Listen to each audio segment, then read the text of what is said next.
And welcome back, guys. Today I'm on Mindmanager 2020. I'm going to see if I can get you up and running on this pretty quickly because I'm going to bore the life out of you.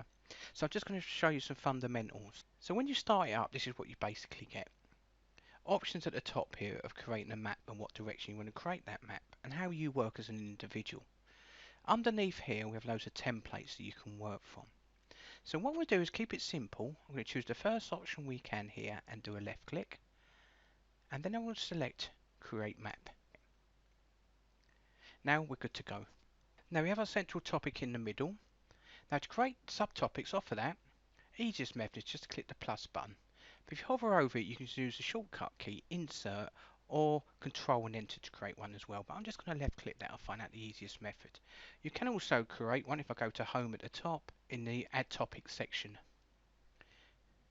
Now I need a main idea, so I'm going to type in there. Let's put research tools. So a lot of people have to do research. And then we'll click into my topic off of research tools, and I'm going to put in, I'll just put library database. Create another one off of there by clicking the plus button. I could put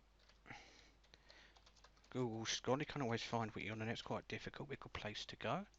Another good place, if I click on here, plus button, I always recommend Google Books. And there we go. I've got three simple ideas I've taken from my research tools. Oh, and let's add one more. I'm going to come to the left here and create a little branch to the left. Bibliographic software, I do recommend Sortero, it's excellent, or EndNote, or even Mendeley. And there we go, I've got some ideas to work off. Now if you're a visual person, I'm going to click on Research Tools, come up to the top and select Format. And I want to change the colour of that. So I'm going to go to Fill Colour, and I'm going to make that a purple colour. Actually, I'm going to change the shape of that with topic shape as well, so that stands out. So let's go back to library database. Now, if you're doing a degree, you probably access your internal libraries on your Moodle, Blackboard, or Portal, or whatever way you access your information.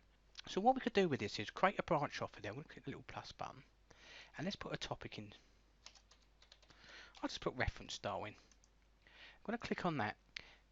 Now, you might want to link your reference style from your internal Moodle, Blackboard, or Portal information into here so you can access it whenever you want. It could be in PDF format, it could be online, or you might even have it on your computer.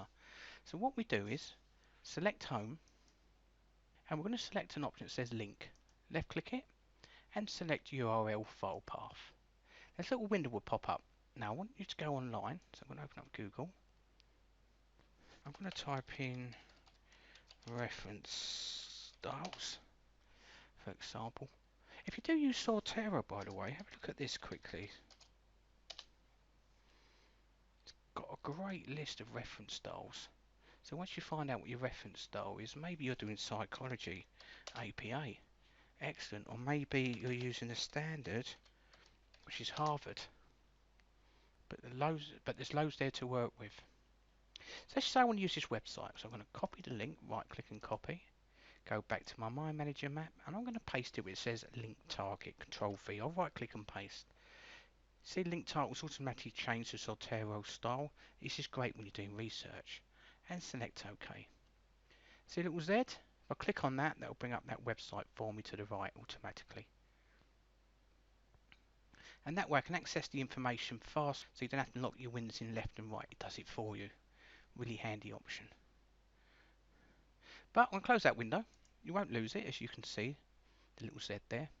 Now with that highlighted, I might want to add information about that resource. So what I could do is select Note, and this note opens up, and then I can start adding information.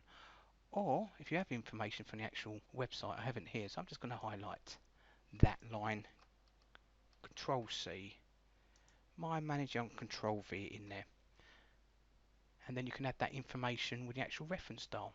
So then you could look at that and go, do you know what, I need to highlight certain information in there, come to the top here and choose a colour, and that way you can highlight information, and you can even add images from here, tables if you want, even add internal links into this window so it's all together, and click close. But also you might have something on your computer that you want to add. Maybe it's a journal, or maybe something, a journal you've scanned off. No problem. Highlight where you want it to go to, so I've highlighted reference style, select attach file, and then select the little option here, and then I'm going to attach anything to this, I'm going to put Dragon Command Sheet, and that's got nothing to do with it. And select OK. And you can see with the clip, if I click that clip, it then brings up that option. Click yes, and then I can access that information to the right as well. And select close. So there you go, in 6-7 minutes you've created a map already. Also, if I hold the left button, you can drag these into position where you want them. And that's really important and fundamental when you come to export it to Word or maybe it's a PowerPoint. So now we can actually send this to Word or PowerPoint or a few applications. If I go to File and select Export, I can send it to PowerPoint, Microsoft Word, Excel, or if you want as a read-only map, this can be shown in any browser with HTML5, or maybe you want to use a spreadsheet. But I'm going to select Word. Now remember, if I move this over, when we export it, it's going to keep the structure. So my first option is going to be Google Books, Library Database, Bibliographic Software, and Google Scholar. So I'm going to save that to my desktop and leave it as map free and select Save. And this window will pop up. Now you can use settings from a template. So if I go to Word Template, select that. I can choose a template from there. If I do a left click and select Use a Template, and you can find a template, or if I leave it as general, use custom settings. When I export it to Word, it will give it a numbering scheme, but I don't want no numbering scheme on each paragraph or sentence.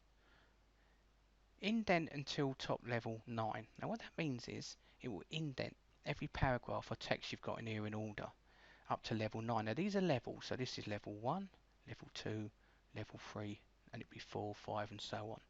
We haven't got that many levels anyway, so I'm going to put no indenting. Everything else I'm going to leave as it is, but once you get into this you can choose whether you want to export icons or topic notes. Click Export and select Open. Maximise the Word document and you can see I've added all the information there, so it's great for research. If I actually hover over the links and hold Control down, I can click into those links and bring them open as well while you've still got your Word document open, which is really handy. So let me close that, go back to your map. Now that should be quick enough just to get you up and running, but just a few quick factors. If you come up to Insert and you want to add images, select Images, Standard Images, and then find an image on your computer that you want to add. So let me have a look for you. If I go to Pictures, I shall add anything. Let's add a lion, and then you can drag it onto your map wherever you want. I'm actually going to drag it into the middle.